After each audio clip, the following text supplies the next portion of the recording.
Hey guys, it's Kelsey, your best friend on the homestead from roughandtumblefarmhouse.com.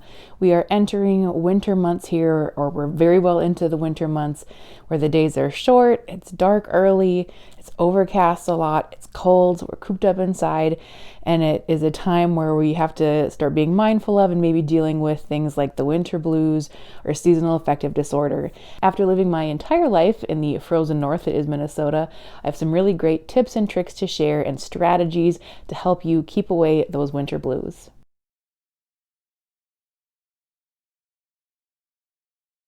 The first thing I want to say is I'm not a mental health professional, so if you are really struggling with your mental health, with really severe or strong seasonal affective disorder, I'll put some resources down below in the description box. You can reach out to somebody who's qualified to help you out.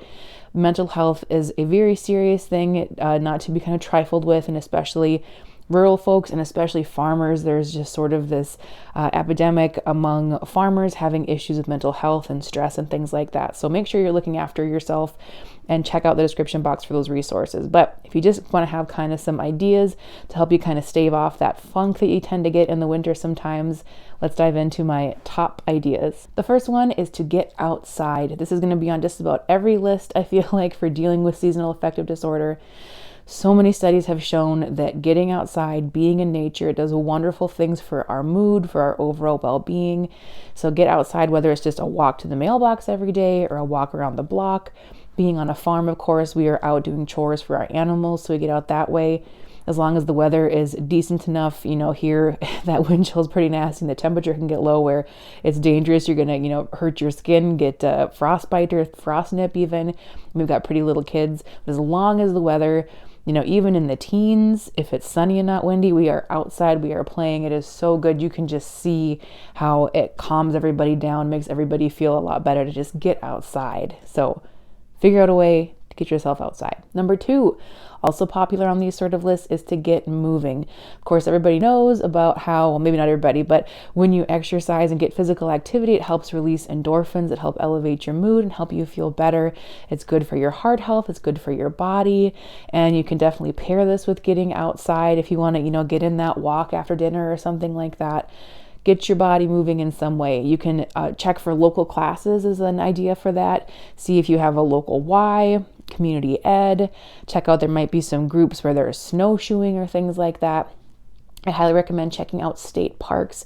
Always have lots of great resources. This is totally going to be a side tangent, but state parks are highly underutilized a lot in the winter, and a lot of times they have free equipment you can even use, like snowshoes or skis, or they have trails, or they have nighttime guided hikes and stuff. They do all sorts of really cool stuff in the winter, and they are so beautiful in a completely different way. So this is kind of both, getting outside and getting active. So for example, we live fairly close to Itasca State Park, which is where the headwaters of the Mississippi are. So I have been there about 1,000,000 times, and every time I've been there, it's usually in the summer or in the spring or fall, and there's just tons of people visiting because, of course, it's Lake Itasca is the lake where the Mississippi starts, and she's so cute and little when she first comes out of the lake, but it's always full of people. And I went to that state park just by myself to do some hiking, and I think it was late winter, early spring, so the lake was just kind of starting to thaw, and I decided to stop by the headwaters, and there was nobody there at all. It was the coolest thing. I got to spend a half hour with the Mississippi herself, her birthplace, just me and her for a half hour. It was so cool and so beautiful. So don't sleep on your state parks. Check them out in the winter. They have so many cool things to offer. Okay, tangent over, sorry. One more thing to add to about getting active and moving is check out YouTube. There are so many videos on YouTube, just about any sort of physical thing. You want to learn Tai Chi, it's on there. You want to do kickboxing, it's on there. I really recommend yoga is one of my favorite physical things to do because it's good not only for your physical strength, but it's good for your mind. You typically don't really need a whole lot of stuff to do yoga. I really enjoy yoga with Adrienne, and she always has a new 30-day challenge she starts every January. So that is one you definitely would want to check out. And don't give up. When you first start doing yoga, you're going to go, this is impossible. Oh my goodness. And it's just something where you end up finding out so much about your own strength and how you can develop strength in different ways. You just got to stick it out. But it's definitely, there'll be some discomfort if you're brand new to yoga as your body starts to build that strength. Number 3, This goes with, again, sort of getting out of nature. If you can't get out in nature too much, bring nature to you and get some house plants. This is also something where you can spend some time researching what sort of plants might work for your space, learning how to take care of them. Again, they are so good to have that green around us. There were studies that they did where they even found out that exposing people to just virtual green spaces still did things to help alleviate people's stress.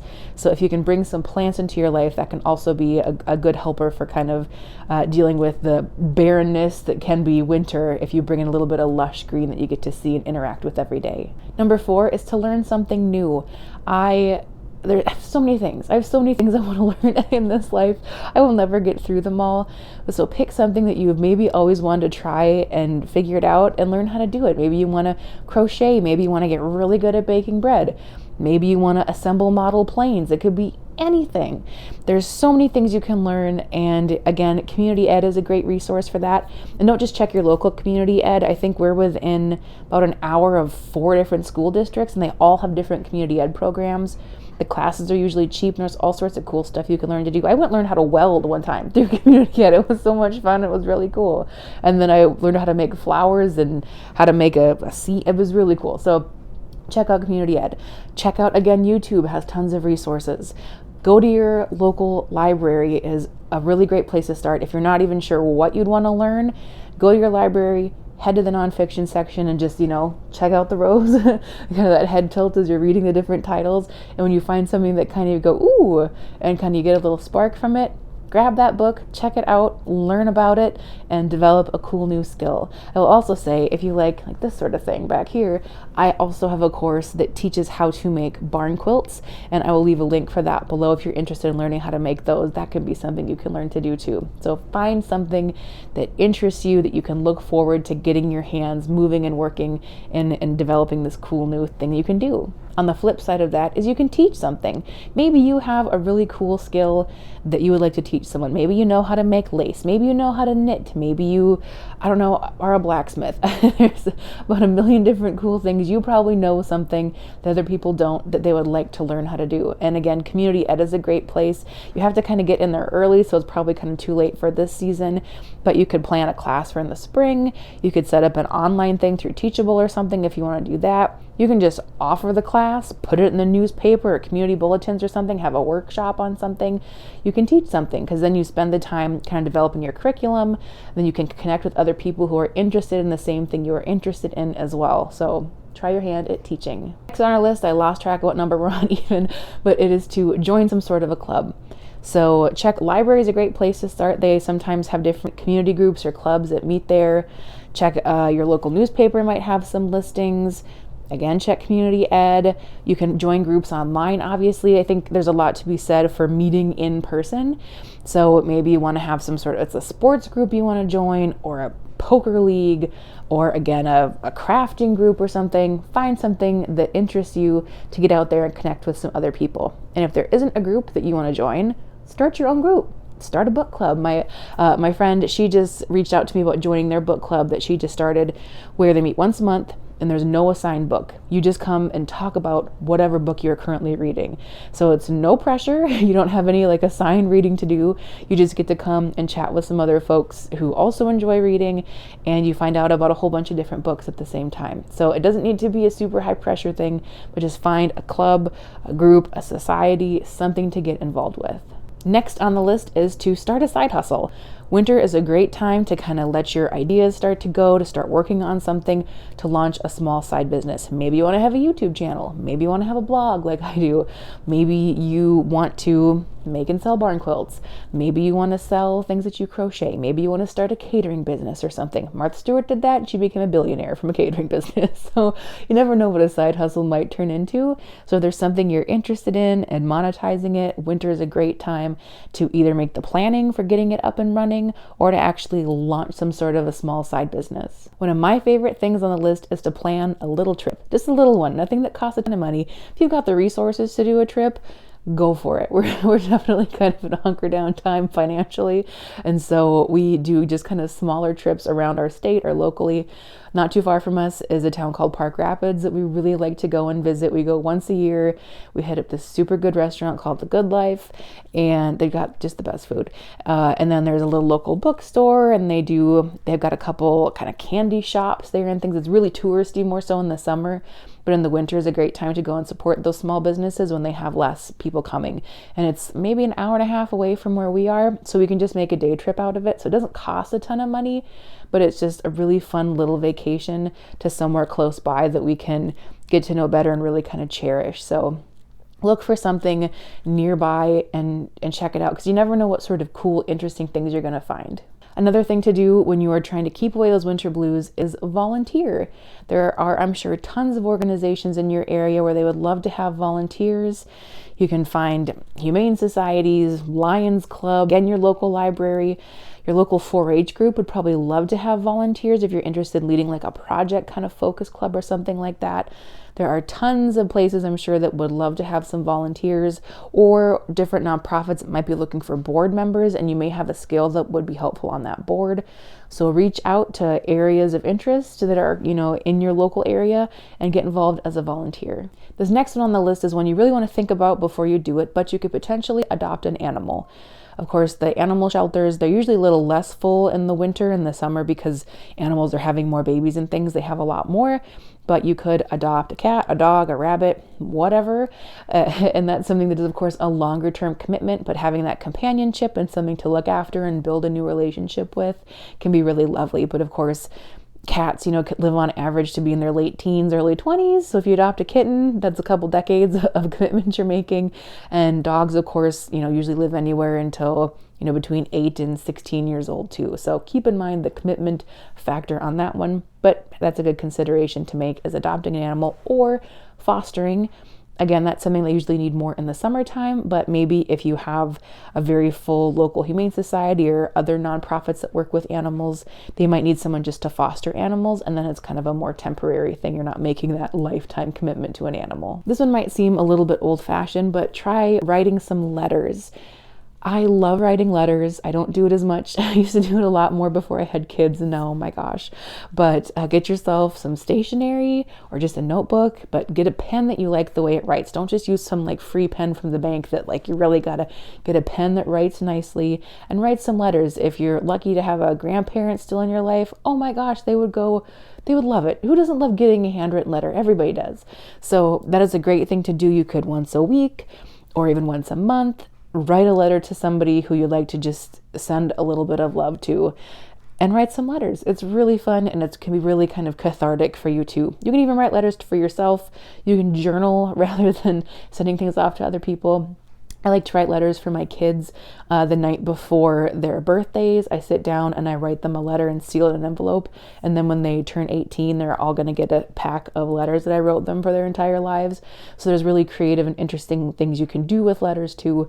So you don't necessarily have to, you can write them, make a pack of letters for your kids for certain occasions or things like that. So get creative with your letter writing, or even find a pen pal. There's pen pal options online, so you can start writing and sending letters to somebody.